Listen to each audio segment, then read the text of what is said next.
Eric, so you're a mental toughness expert. I wish I would have had your number earlier this year. Uh-oh, what happened? 2020, it's just in all seriousness, I think 2020 has just been unusually difficult. I think just the climate of the year has been so strange, dealing with Hmm. a global pandemic, so many deaths, civil unrest in our nation. It was also an election year, and so many events that I think give us a sense of normalcy were canceled. It's just been a hot mess. But deep down, I think that it's all about perspective, and there's always a silver lining. Would you agree? 100%. And that's my whole topic is, I mean, I've literally done, like, I'm in my home studio right here, right? I think I've done like 150 interviews since March because of this exact thing. Mental toughness is all about emotional control, and we're just horrible at controlling emotion. So when people hear mental toughness and they hear the Marine Corps and all that kind of stuff, they think like jumping jacks and running 10 miles, but it's all about emotional control. We're horrible at it. We just feel first, think later. So this is a year of emotional intoxication, I call it. We're all so highly intoxicated in emotion that we're just incapable of logical thought processes. That's the problem. We have to sober up. Highly intoxicated on emotion. Can you explain to us what that means? Yeah, so logic and emotion are inversely related. So as you become more emotional, less logical, and vice versa. So once you become so overcome in emotion, you're just totally incapable of thinking logically. You're intoxicated. Think about it. We go out to eat, right? We have a drink. Everything's cool. One drink, two drinks. Before you know it, you start getting motor mouth, right? So it's like, what do they say? Drunk words or sober thoughts. So once you become so intoxicated, you're just blabbermouthing. That's where we are as a nation right now. We're just totally, it doesn't matter what fact I produce. The minute that conflicts with a belief I have, my belief overrides the fact. We feel with our hearts, we don't see with our eyes. It's a problem. That's where our nation is right now. I think a lot of people would agree with you. And I think some of the emotions that a lot of people are feeling aren't so great. Kind of the negative emotions, anger, frustration. Well, here's the thing about it, Rain. Like every emotion that we feel is absolutely okay. 100% of the emotions we feel are okay. It's how we respond to them. And we're not given any training on this, right? We memorize, regurgitate. We're not taught how to control emotion. We get thrown out into the workforce. Somebody says something we don't like. What do? We haven't been taught any type of skills, any types of tools, any type of coping mechanisms. So we default to this yelling and screaming and being angry. That's a society we have, especially with kids right now, right? It's more about social media and social interaction. They haven't been taught how to express emotion. They've been taught to hold it in, to suppress it, to try to ignore it. It's impossible. We're animals. We feel first. So we have to learn, we have to teach people how to respond to it. It's okay to feel it. It's how we respond to it that's important. So, what are some good techniques? We've already talked about how this year we've seen a lot of chaos. If we are feeling some of those emotions, which are normal as you explained, what are some ways to channel it into positivity or constructive behaviors? Yeah, and it doesn't always have to be positive, even Rain. Sometimes it's okay, like to be upset. Like I'm an emotional. I have two teenage daughters, right?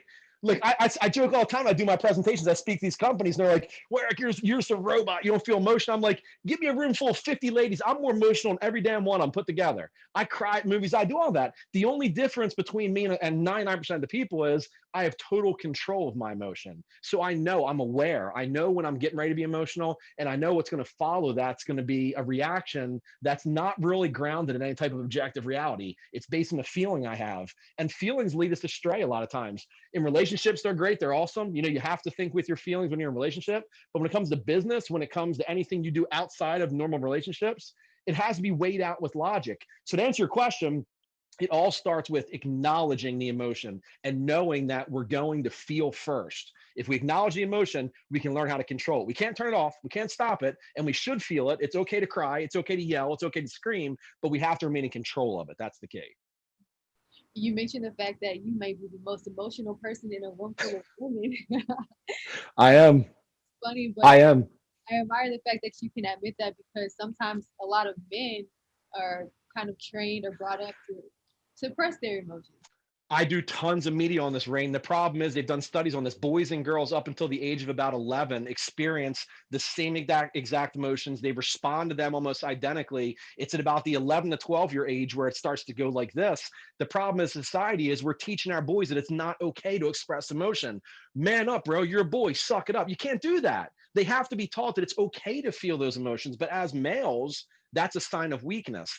Our society has failed our boys. They continue to fail our boys because they're telling them it's not healthy to experience those emotions. It's like when you sneeze, right? Like, you're a lot younger than me. When I was a kid, everybody be like, Eric, don't hold in your sneeze. If you sneeze, your lungs are going to collapse. It's the same way with emotions. If we hold them in, if boys especially aren't taught an outlet to how to express them, they hold it in, they explode. That's why you don't see, this sounds horrible to say, but you don't see women committing mass shootings or murder normally. It's boys, it's men. Why is it? There's multiple reasons why, but one of the main reasons why, they're not taught how to express the emotion. It just gets bundled up, and they explode.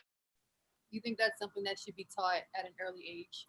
Oh, 1,000,000%. I'm working on this right now, but it needs to be incorporated into our curriculum. Our children need to know that their emotions are real, their feelings are real. 100% of the feelings they feel are okay. Again, it's how they respond. We don't teach them anything. We just tell them to turn it off. One of the most powerful things in the world, emotion, and we're taught nothing about how to handle it. We have nothing in the school system right now. So now you have this society again. They're this, they're this, they're this. They don't want to talk, they don't want to communicate. Now they get in a position where they have to communicate. They have no clue how to deal with it. Not a clue. They have no idea how to deal with an opposing point of view. They don't understand when somebody says something we don't like. Oh, I should be angry. I should yell. I should scream. No, you shouldn't. You should listen. You should try to hear somebody else out, understand where they're coming from, and then formulate a response that's based in logic that's not going to offend everybody around you. It's very simple. Kuna matata. We all love each other. It's all simple, Rain. Yes, and we're talking about how we should teach this to children. But I think this year we've seen that even as adults, we can use this kind of emotional intelligence training. You know, I refer to you and I, you got my linguistic flow, girl. I refer to linguistic flow. So linguistic flow is when somebody talks like in the same language. So when I deliver my presentations and I speak to these companies, I talk about mental toughness training, emotional intelligence, and I say I want to alter their linguistic flow. We have this, your linguist, like the questions, the way you're asking everything, we're on the same exact, we're vibrating. It's called the rate of emotional vibration. I wrote about that. It's called resonance. You and I are resonating right now. We're resonating. You didn't know that, Rain. We are. You just taught me something. So 2021 is less than a day away. This is a time where everybody likes to self-reflect and bring out those New Year's resolutions. First off, how do you feel about New Year's resolutions? I love them. The problem is so many people set them, then they rely on motivation to attain them. So the problem is we set this goal. Number one, we have to be realistic, but we set a goal and then we rely on motivation to get us through. So if we wake up in the morning and we feel good, we stick to it. If we wake up in the morning and we feel bad, we don't stick to it. That's why about 90% of all New Year's resolutions fail within the first 25 days of January. If we can take a step back and now formulate what I refer to as a why, an emotion-based why, the why will be there no matter what. Happy, sad, tired, hungry, doesn't matter. It doesn't matter if you feel good in the morning, you will continue to focus all your energy on that why. That's how goals are accomplished. That's how New Year's resolutions stay in place. So to answer your question is, we have to have a very, very strong emotion-based why we're getting out of bed to do what we're doing. And how do we find that why? So I think sometimes it's normal for humans to kind of look at what everyone else is doing. How do we self-reflect and find out what truly is going to push us forward? I'm going to pull out two of the biggest words I know. Okay, here, don't think I'm smart, Rings. I'm not. Facilitated introspection, have no idea how to spell them. Facilitated introspection is a process where we introspectively look internally. We find things that drive us. We find things that are most important to us. It's almost always has something to do with family, with kids. If you have kids, if not, it could be a dog, could be whatever, something that really, really drives us. And that's where we focus the mental energy. So many people focus on the easy path, not the effective path. So it's the instant gratification society we live in right now. Pop a pill, go to bed, wake up, lose 10 pounds. I don't want to work to lose weight. What are you telling me? I got to work out. I got to exercise. Look at weight loss. I mean, the calculation's simple. The formula is so easy. Burn more calories than you consume. That's all weight loss boils down to. Yet we have a multi-billion-dollar industry that tells people, you don't have to do all that. Why are you going to work for it? Just go to bed, take this pill, and wake up, and you're good to go. That's the issue. So if you have that strong emotion-based why, you're going to focus on that. You're going to put all your energy there. You're not going to look at the easy. You're going to look at the effective way. And going into 2020, what's the biggest piece of advice that you can give people? I would say we have to get a lot better at listening to each other. And we also have to get a lot better at assuming the person next to us loves us, because we do. Okay, we are this outrage culture right now. We become this angry society that automatically assumes everybody hates each other. And we don't. We love each other, but the problem is we don't give anybody the benefit of the doubt.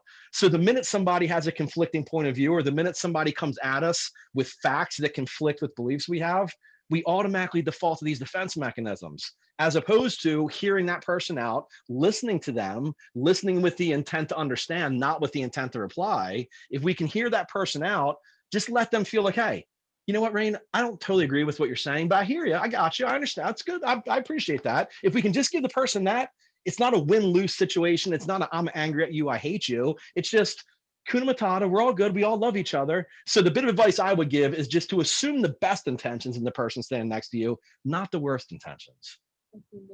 There's this saying, what happens to a dream deferred, right? I think in 2020, a lot of people have had to put dreams on hold, whether it's they had to not open up that small business because they had to stay home with the kids, virtual learning. How can people deal with disappointment, or how can people continue to push forward and to achieve the goals that maybe have been deferred for the time being? Yeah, that's a great question. I get this quite often, actually. My answer to that is we have to realize there's only so much we have within our control. And so many people spend so much time focusing on things that they can't control. The pandemic's here. We can't stop that. We can't control that. What we can control are our thoughts about the pandemic.